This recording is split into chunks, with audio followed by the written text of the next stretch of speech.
अस्सलाम वालेकुम व्यूअर्स, मैं हूं समीना पाशा। उम्मीद है आप लोग खैरियत से होंगे। व्यूअर्स, कुछ अहम खबरें और अपडेट्स लेकर इस व्लॉग में आपके सामने हाजिर है जनाब। खबरें इंपॉर्टेंट हैं क्योंकि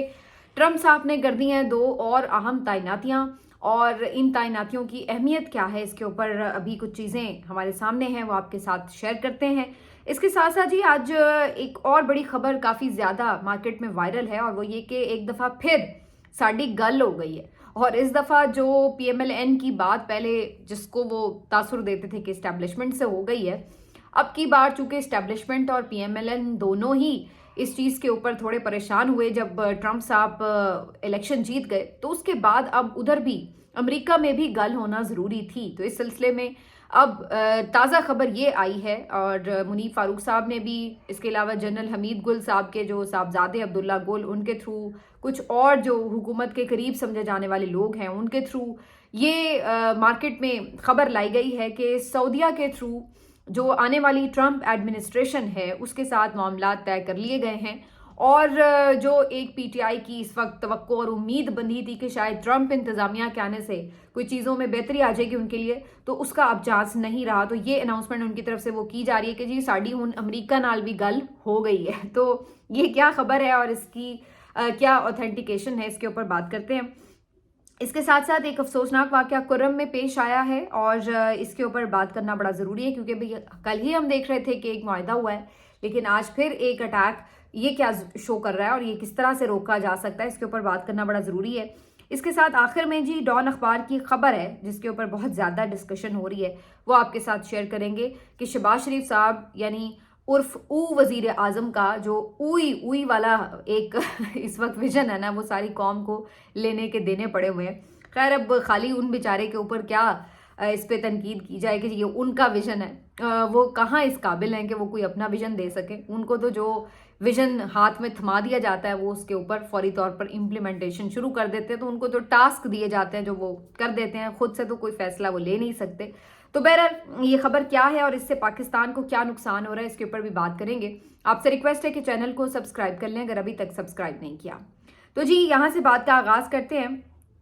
कि डोनाल्ड ट्रंप ने जो 2 नई तैनातियां की हैं वो कितनी इंपॉर्टेंट हैं। एक तो जी आज ट्रंप साहब का ट्वीट आया है और इन्होंने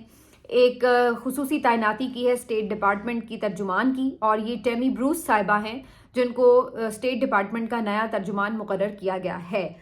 जो इससे पहले मैथ्यू मिलर साहब थे, जिनसे जब भी कोई सवाल किया जाता था कि पाकिस्तान में इंसानी हुकूक की कोई खिलाफ वर्जी हो रही है,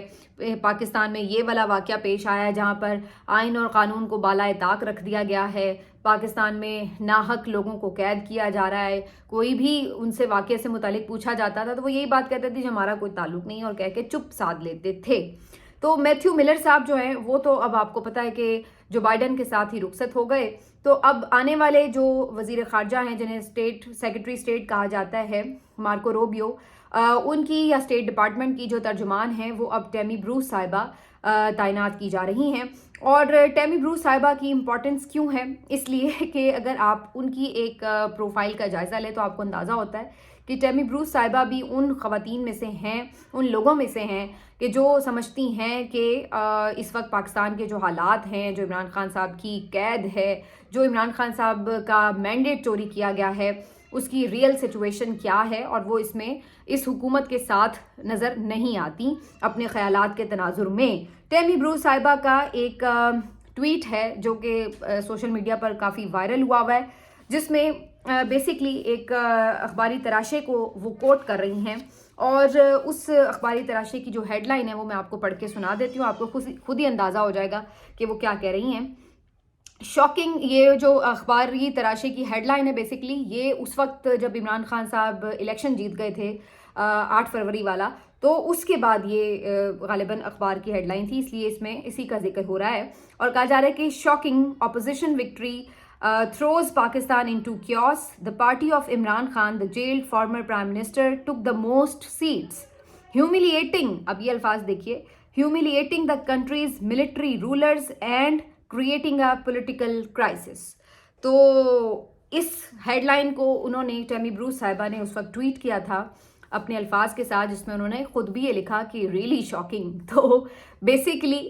वो ये जो सारा तनाजुर है जो इस वक्त, उसको अच्छे से अंडरस्टैंड भी कर रही हैं कि पाकिस्तान में हो क्या रहा है, اور यहाँ पर जो इमरान खान साहब की विक्ट्री है उसको भी एक तरह से सेकंड किया जा रहा है। ये भी बताया जा रहा है कि ये जो विक्ट्री थी 8 फरवरी के इंतखाबात में, बेसिकली जो यहाँ पर रजीम था ताकतवरों का, जो एक मिलिट्री इस्टेब्लिशमेंट के साथ मिलकर बाकी जो पार्टीज़ थी उन्होंने एक यहाँ पर जो माहौल बनाया हुआ था इलेक्शन से पहले,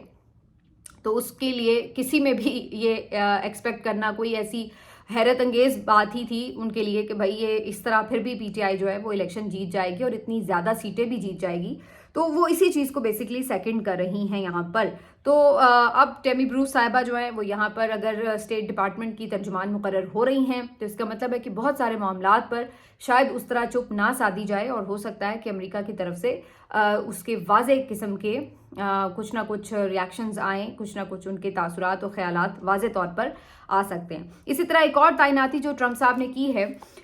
वो उन्होंने की है जी मॉर्गन ओर्टागस की, और ये मॉर्गन ओर्टागस जो हैं ये खुसूसी एलची फॉर मिडल ईस्ट मुकर्रर की गई हैं। ये जो खातून है इनका भी एक क्लिप काफ़ी वायरल है इन दिनों सोशल मीडिया पर। अब ये मुझे मालूम नहीं है कि ये एग्जैक्टली किस टाइम पीरियड का है, लेकिन मुझे लग रहा है कि कुछ बहुत लेटेस्ट नहीं है, उससे कुछ महीने शायद पुराना हो। लेकिन ये मॉर्गन ओर्टागस जो हैं ये इनका जो क्लिप वायरल है उसमें गुफ्तगू करते हुए इमरान खान साहब और डोनाल्ड ट्रंप के ताल्लुकात के हवाले से कह रही हैं कि उनके ताल्लुकात काफ़ी अच्छे थे और ये फ्रेंड्स थे। तो डोनाल्ड ट्रंप को भी अच्छे से जानती हैं, उनकी करीबी है, इसीलिए डोनाल्ड ट्रंप साहब ने उन्हें खुसूसी एलची मिडल ईस्ट के लिए मुकर्रर किया और यहीं पर उनके ख्यालात इमरान खान साहब के बारे में भी क्या है वो मैं आपको बता चुकी हूँ। इन्होंने वेलकम भी कर दिया, शुक्रिया भी अदा कर दिया और साथ साथ कहा कि जी यहाँ पर जो मिडल ईस्ट में इस वक्त क्राइसिस जारी है उसमें हम पीस लाने में अपना किरदार अदा करने की पूरी कोशिश करेंगे। तो बेसिकली मॉर्गन ओर्टागस जो हैं ये भी बेसिकली ऐसा लग रहा है कि रिचर्ड ग्रैनल की तरह काफ़ी क्लियर ख्यालात की मालिक हैं और ये दोनों तैनातियाँ अहम हैं खारजा उमूर के तनाजुर में। और अगर ये दोनों इस मामले के ऊपर ये राय रखती हैं कि जो पाकिस्तान में इस वक्त एक रजीम है ये पाकिस्तान की अवाम की उमंगों के मुताबिक नहीं है, और साथ साथ जो इस वक्त जो जेल्ड लोग हैं, जो एक कैदियों को असीर बनाया हुआ है, गैर कानूनी ट्रायल्स हो रहे हैं, गैर कानूनी मुकदमात की भरमार है, सियासी इंतकामी कार्रवाइयाँ हो रही हैं, तो इन सब के ऊपर भरपूर किस्म का रिएक्शन जो है वो अमेरिका की तरफ से आइंदा आने वाले दिनों में आ सकता है। तो मुझे तो इससे इन तैनातियों से यही लग रहा है, लेकिन इससे बचने के लिए ज़ाहिर है ये हुकूमत भी अपने तौर पर कुछ ना कुछ कर रही है। आज मुनीफ फारूक साहब जब ये बात शेयर कर रहे थे कि जी गल हो गई है हुकूमत की उधर सऊदीया के थ्रू ट्रंप इंतज़ामिया के साथ, तो बहुत से लोग बड़ी तनकीद भी कर रहे थे, लेकिन मैं नहीं समझती कि ये बिल्कुल कोई ऐसी हवाई बात है, क्योंकि ये तो हमें भी नज़र आ रहा है कि कोशिश तो बहरहाल इन लोगों की तरफ से, इस रजीम की तरफ से की गई है कि ट्रंप इंतज़ामिया के साथ मामलात को थोड़ा बेहतर किया जाए। पहले तो इन्होंने ये किया था ना कि जी एग्रेसिव पॉलिसी लेके चलेंगे, लेकिन इन्हें समझ आ गई कि एग्रेसिव पॉलिसी से बात नहीं बनेगी, उसमें उल्टा हमें नुकसान ही होगा। तो फिर ये एक कदम पीछे भी हटे। जो इन्होंने एकदम अटैक शुरू किया था रिचर्ड ग्रैनल के ऊपर और बाकी लोग, वो इन्होंने थोड़ा सा उसको होल्ड ऑन किया। वो जो बदतमीज़ी का तूफ़ान आप देख रहे थे इनके जो सियासी सहाफ़ी थे सारे, उन्होंने शुरू किया, तो उन्होंने भी थोड़ा सा ख़ुद को एक स्टेप पीछे रखा। फिर उसके बाद इन्होंने आपने देखा कि शहबाज शरीफ साहब ने भी सऊदीया के कुछ एक दो हंगामी दौरे किए, कुछ और लोगों की भी आनियाँ जानियाँ चलती रहीं। तो इसके थ्रू ये कोशिश तो बहरहाल कर रहे थे कि ट्रंप से डायरेक्टली नहीं तो कम से कम इनडायरेक्टली जो है सऊदीया के थ्रू हम अपने लिए मामलात के लिए कोई स्पेस क्रिएट कर सकें, उन्हें भी हम कह सकें कि जनाब हम आपके साथ बेहतरीन ताल्लुकात चाहते हैं वगैरह वगैरह, और कोशिश करें कि भाई वो इमरान खान के हवाले से और पीटीआई के साथ जारी मामलात के हवाले से ज़्यादा दबाव ना डालें। तो ये इनकी कोशिश तो बहरहाल थी। कुछ लोग तो इवन ये तक क्लेम कर रहे हैं कि इस सिलसिले में डायरेक्टली अमेरिका में भी कुछ लोगों को भेजा गया था कि वो भी वहाँ जाकर ट्रंप के करीबी लोगों, उनके फैमिली मेम्बर्स या जो लोग उनके इन्फ्लुएंस में आ सकते हैं उनके थ्रू कुछ मामलात पैगाम रसानी हो। तो ये किया तो इन्होंने बहरहाल है। अब उसका रिजल्ट क्या निकला है? हो सकता है कि इनको ये लारा लगा दिया गया हो कि अच्छा जी हाँ जी हमने बात कर ली है, आपके लिए मामला ठीक रहेंगे, तो उसके वजह से ही ये इस तरह की खबरें आ रही हों। और ये भी मुमकिन है कि ऐसा कोई लारा भी ना दिया गया हो, इन्होंने अपने तौर पर एक जिसको कहते हैं ना कि साइकोलॉजिकली खेलने के लिए एवं ये कह दिया हो कि जी हाँ जी ऐसा हो गया है। तो बहरहाल बात हो गई है या नहीं हो गई है, इनकी बात होने से पहले ही اصل میں جو پی ٹی آئی کے اوورسیز پاکستانی ہیں اور جو کچھ ان کے وہاں کے لوگ ہیں، لیڈرز ہیں، ان کی آلریڈی کافی بات ہو گئی ہے. اور پھر اس میں بات ہونے سے بھی زیادہ امپورٹنٹ بات یہ ہے کہ جو ٹرمپ انتظامیہ ہے، خود ٹرمپ ہیں، ان کا اپنا کیا ارادہ ہے، ان کی سوچ کیا ہے. کیا وہ اس طرح کی سوچ کے حامل ہیں کہ ٹھیک ہے، اگر ہمیں کوئی راضی کر لے تو وہ غلط بھی کر رہا ہے تو ٹھیک ہے، ہم چپ کر کے بیٹھے رہیں گے، یا وہ اس سوچ کے حامی ہے کہ جو ہمارا نظریہ ہے کہ نہیں جی ڈیپ سٹیٹس نہیں ہونی چاہیے، لوگوں کی کوئی کسی قسم کی پولیٹیکل وکٹمائزیشن نہیں ہونی چاہیے، یا دو تین چیزیں جو وہ آلریڈی اسٹیٹمنٹس ہیں ان کے، تو اس کے اوپر وہ کھڑے رہیں گے، یا پھر ان کے بات کرنے اور ہاتھ باندھنے سے وہ متاثر ہو کر کہیں گے کہ چلو جی ان کو جیسے بھی الاؤ کر دو، جو مرضی یہ کرتے پھریں، جیسے یہ پچھلے 2-2.5 سال میں کرتے رہے ہیں. تو میرا نہیں خیال ہے کہ اس طرح کوئی بات بنتی نظر آ رہی ہے. آنیسٹلی مجھے تو یہی لگ رہا ہے کہ یا تو ان کو کسی نے ٹوپی کرا دی ہے، اور یا پھر یہ انہوں نے خود سے کچھ اپنی ایسی امیدیں باندھ لی ہیں جو کہ ایگزیکٹلی شاید پریکٹیکلی مجھے ہوتا ہوا نظر تو نہیں آ رہا. باقی وہی بات ہے کہ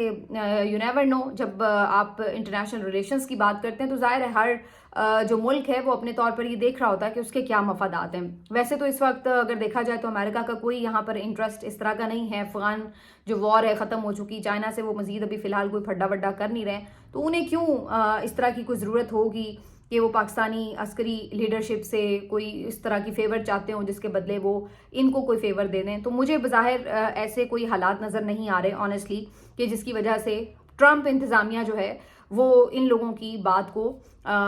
کوئی ایڈریس کرے گی یا اس کے اوپر کوئی کان دھرے گی. لیکن یہاں پر ایک سوال ضرور اٹھتا ہے پھر کہ یہ لوگ جو ابھی چند دن پہلے تک یہ کہہ رہے تھے کہ جناب یہ دیکھ لیں یہ ان سے مدد مانگ رہے ہیں اور یہ ان کے اثاثے ہیں اس لیے ان سے مدد مانگ رہے ہیں، تو بھائی اب آپ ان سے کیوں مدد مانگ رہے ہیں، ذرا یہ بھی بتا دیجئے. پھر آپ کس کے اثاثے ہیں؟ تو یہاں پر پھر ایک دفعہ ان کی منافقت جو ہے وہ عیاں ہوتی ہے کہ وہ تو چلیے انسانی بنیادی حقوق کی بات کر رہے ہیں یا زیادتی ہو رہی ہے تو اس کے حوالے سے لوگوں سے وہ کہہ رہے ہیں کہ جی اس کے اوپر آواز اٹھائی جائے. آپ کس چکر میں جا کے ان کو انگیج کر رہے ہیں یا ان سے اپنے معاملات سیدھے کر رہے ہیں؟ تو بیسکلی تو پھر آپ یہ بات کہہ رہے ہیں کہ جی ہماری مدد کریں اور ہم کنٹینیو رکھیں ساری چیزوں کو ایسے ہی اور آپ ہمیں نہ کریں. تو پھر بیسکلی تو آپ ایسا لگ رہا ہے کہ ان کو رام کرنے کی کوشش کریں. وہ اگر اپنے لیے لوگوں کی راہ ہموار کرتے ہیں، رائے عامہ ہموار کرتے ہیں تو وہ غلط ہے، لیکن اگر آپ ایسا خود کریں اور چاہے وہ سعودیز کے پاؤں پڑھ کے کریں تو وہ ٹھیک ہے. تو یہ جو آپ کی منافقت ہے وہ زیادہ چلتی ہوئی نظر آتی نہیں ہے. بہرحال اس سے ایک نظر آگے بڑھتے ہوئے یہ ضرور ایک امپورٹنٹ چیز ہے کہ آج جو صورتحال ہے جو ان کے ایک میں نے جیسے پہلے کہا کہ یہ خوف زدہ ہیں، اور اس خوف زدہ رجیم میں جو سب سے بڑا ایشو یہ ہوتا ہے کہ وہ اپنا نقصان بھی کر جاتا ہے اسی خوف کے مارے میں. اب وہی حالت جو ہے وہ اس رجیم کی ہے کہ ان کو اس چیز کا چونکہ خوف ہے کہ یہ جب اگر سب کچھ ختم ہو گیا ہمارے لیے تو پھر ہمارے تو پلے کچھ نہیں ہے اور سخت سزائیں بھی ہو سکتی ہیں، ہم تو پھر جیلوں میں ہوں گے وغیرہ وغیرہ. تو یہ اس چیز سے بچنے کے لیے اس کے خوف میں یہ کسی بھی حد تک نقصان بھی ایون کر سکتے ہیں. یہ اس وقت بڑی ایک عجیب غریب سچویشن ہے. مطلب ایک تو ہوتا نا کہ آپ کی اپنی پالیسی وہ تو آپ چلے سیاسی لڑائی لڑ لیتے ہیں، لیکن جہاں خوف کا لیول اس حد تک آ جائے کہ آپ اپنا نقصان کرنے سے بھی گریز نہ کریں، تو وہاں پر جو ہے بلکہ اپنا تو چلیے جتنا مرضی نقصان کریں، کم از کم پاکستان کا نقصان نہ کریں. لیکن یہ اب اس لیول پر آ چکے ہیں کہ جہاں پہ یہ پاکستان کا بھی نقصان کرنے سے کوئی آر محسوس نہیں کر رہے. اب ڈان اخبار کی یہ ایک خبر ہے جس میں یہ بتایا جا رہا ہے کہ جو انٹرنیٹ کی بندش ہوئی ہے اس کی وجہ سے کس قدر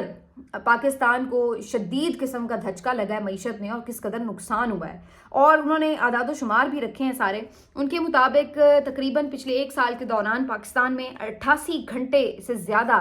انٹرپشن رہی ہے انٹرنیٹ کی، یعنی یا تو مکمل طور پہ بند کیا گیا یا سلو کر دیا گیا، یعنی چیزیں اس طرح سے اوپن نہیں ہو رہے لنکس اور یہ وہ. تو بنیادی طور پر جو انٹرنیٹ کی انٹرپشن تھی وہ تقریباً 88 گھنٹے سے زائد رہی ہے. اس میں انہوں نے یہ بتایا ہے کہ تقریباً آپ کو $1.5 ارب کا نقصان ہوا ہے. اب آپ اندازہ لگائیے کہ $1 ارب کے لیے آپ کو کتنے منتیں اور ترلے کرنے پڑنے ہوتے ہیں، اور یہاں آپ $1.5 ارب کا نقصان صرف اپنے خوف کے مارے کہ جناب اگر ہم نے انٹرنیٹ کھول دیا، اگر سوشل میڈیا ایپس چل گئیں تو پتہ نہیں کیا ہو جائے گا، تو آپ نے اس خوف کے مارے بند کرنے کے لیے ہر چیز اپنا اتنا نقصان کر لیا پاکستانی معیشت کا. اس سے 2 طرح کے نقصان ہو رہے ہیں. ایک تو ظاہر ہے کہ جو آپ کے اربوں ڈالر آنے تھے وہ آپ کے نہیں آ سکے. دوسرا جو آپ نے ایک تاثر دیا پوری دنیا کو وہ یہ کہ پاکستان انٹرنیٹ کی ایک مارکیٹ نہیں ہے، اور آپ نے جتنا بزنس پاکستان میں آ سکتا تھا اس کو آٹومیٹکلی دوسرے ممالک میں شفٹ کرنے کے لیے ایک راستہ فراہم کر دیا کہ جناب ہماری طرف کوئی نہ آئے, ہمارا تو انٹرنیٹ صحیح نہیں چلتا. تو اب وہی آرڈرز جو ہیں آپ کے آس پڑوس ممالک میں ملے ہوں گے یقینی طور پر. تو آپ نے ایک پرسیپشن جو پاکستان کی بلڈ کی وہ بھی خراب کی, اور پھر مالی طور پر بھی آپ نے اتنا نقصان پہنچایا, اور پھر تیسرے نمبر پر جو آپ نے اپنے لیے نفرت میں مزید اضافہ کیا. یعنی آپ نے یہ بند اس لیے انٹرنیٹ کرنا تھا کہ نیریٹو نہ بنے, ہم نیریٹو کو کنٹرول کر سکیں, ہمیں گالیاں نہ پڑیں اور ہم گالیاں دیکھ نہ سکیں جو ہمیں پڑھ رہی ہیں. تو اس کی وجہ سے کیا ہوا کہ جو وہ گالیاں اگر 4 پڑھنی تھی تو وہ 6 پڑھنا شروع ہو گئیں. جب لوگ انٹرنیٹ یوز کرنا چاہتے تھے, اپنے اور کاموں کے لیے بھی یوز کرنا چاہتے تھے, اور وہ جب انٹرنیٹ نہیں استعمال کر پاتے تھے تو وہ آپ کو 4 کے بجائے پھر 6 گالیاں دیتے تھے اس بات کے اوپر. اور خود آپ کے اپنے جو قریبی تھے, جو صحافی تھے, جو آپ کے اتحادی ہیں, وہ سب بھی پھر اس بات کے اوپر بولنا شروع ہو گئے کہ انٹرنیٹ بند کرنے سے جو ان کو دقت کا سامنا ہوتا تھا, ہر کسی کو ہوتا تھا, تو ظاہر ہے پھر ہر کوئی اس کے اوپر چیخے مارتا تھا. تو آپ نے ہر طرف سے لوز ہی کیا. مطلب یا تو یہ ہوتا نا کہ چلیے آپ نے مالی طور پر نقصان کر لیا لیکن آپ نے نیریٹو کنٹرول کر لیا, یا تو یہ ہوتا کہ اب ساری دنیا عمران خان کو بھول چکی تھی, پاکستان بھی عمران خان کو بھول چکا ہوتا, کوئی اس کا نام نہ لے رہا ہوتا, تو ہم کہتے ہیں کہ بھائی واہ کیا اسٹریٹجی آپ نے بنائی. تو نیریٹو بھی آپ ہار گئے, وہ تو وہیں پہ کھڑا ہے, بلکہ پہلے سے زیادہ مضبوط ہے, پہلے سے زیادہ لوگ اس سے محبت کرتے ہیں.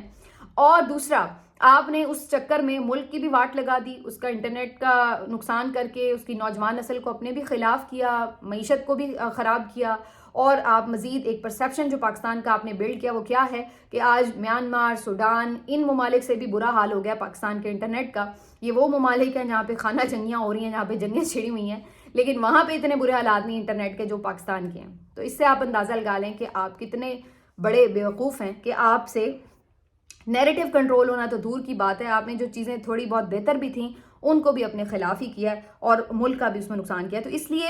یہ حکومت کو جانا اس لیے بھی بڑا ضروری ہے کہ یہ واقعی اس وقت آپ کہہ لیں کہ یہ خوفزدہ لوگ گھبرائے ہوئے اسی طرح ہی اسی مانند ہے کہ جیسے بندر کے ہاتھ میں استرا آیا ہوا ہے, اور اپنے آپ کو بچانے کے لیے وہ استرا کسی بھی چیز کے اوپر چلاتا چلا جا رہا ہے. وہ اس طرح جو ہے وہ آپ کے جو اہم تعلقات ہیں اس کے اوپر بھی چل رہا ہے, وہ اس طرح جو ہے وہ آپ کی جو امن و امان کی صورتحال ہے اس کے اوپر بھی چل رہا ہے, وہ جو اس طرح ہے وہ آپ کی انٹرنیٹ کی کیبلز کے اوپر چل رہا ہے, وہ جو اس طرح ہے وہ آپ کے جو اوورسیز پاکستانیز ہیں ان کی ریمیٹنسز کے اوپر چل رہا ہے, وہ جو اس طرح ہے وہ پاکستان اور عوام کے درمیان جو ایک سوشل بانڈنگ ہے جسے آئین پاکستان کہتے ہیں اس کے اوپر بھی چل رہا ہے. تو یہ اس طرح اس بندر سے لینا بہت ضروری ہے, اور اس وجہ سے کیونکہ اب یہ بندر خوفزدہ بھی ہو چکا ہے, اور اس کو اس ٹینشن میں کہ بھائی مجھے نہ کوئی پکڑ لے آ کے اور میرا نہ کوئی نقصان ہو جائے, اب یہ اس طرح بے دریغ آنکھیں بند کر کے گھماتے ہوئے چلا رہا ہے. تو اس لیے اب میرا خیال ہے کہ یہ خوفزدہ لوگ جو ہوتے ہیں نا یہ زیادہ نقصان دہ ثابت ہوتے ہیں بعض اوقات. یہ صورتحال ہے. کرم میں صرف ایک آخری لائن میں یہ بات کروں گی کہ ابھی کل ہم دیکھ رہے تھے کہ ایک معاہدہ ہوا, امن و امان کی نوید سنائی جا رہی تھی, لیکن افسوس کی بات ہے کہ آج یہاں پر جب ڈپٹی کمشنر ایک قافلے کی صورت میں کچھ سامان وغیرہ لے کر جا رہے تھے, اناج وغیرہ اور دیگر ادویات کی سہولتوں وغیرہ کی چیزیں, اور وہاں پر جا کر اٹیک ہوا ہے اس کے اوپر زبردست قسم کا, اور اس اٹیک کے نتیجے میں گولیاں ماری گئی ہیں, اور یہ ڈپٹی کمشنر بھی اور کچھ اور دیگر لوگ بھی زخمی ہوئے ہیں جنہیں اسپتال منتقل کیا گیا ہے. اب یہ بہت ہی افسوسناک واقعہ. اب پھر یہ سوال اٹھتا ہے کہ آخر کون لوگ ہیں جو کرم میں امن نہیں چاہتے؟ جب ایک معاہدہ ہو گیا, جب یہ چیزیں طے ہو گئیں کہ اب راستے بھی کھلیں گے اور اناج بھی پہنچے گا, رسد بھی پہنچے گی, تو اس کے باوجود بھی کیوں اس سارے امن معاہدے کو کسی نے سبوتاج کرنے کی کوشش کی, اور پھر یہ واقعہ جو ہے یہ یہاں پر رونما ہوا ہے. تو یہ بہت ہی افسوسناک مرحلہ ہے, اور وی جسٹ ہوپ کہ اس کے اوپر جلدی سے چیزیں کھلیں اور پتہ چلے کہ کس طرح سے یہ واقعہ ہوا ہے, اور آن ورڈز کرم میں جو ہے وہ امن و امان قائم ہو سکے. لیکن ہم تو صرف دعا ہی کر رہے ہیں, باقی تو ہم صرف تماشا ہی ہوتے ہوئے دیکھ رہے ہیں کہ ہو کیا رہا ہے اس ملک میں. لگتے ہیں آپ سے اگلے ویلاگ میں. اپنا خیال رکھیے. اللہ حافظ.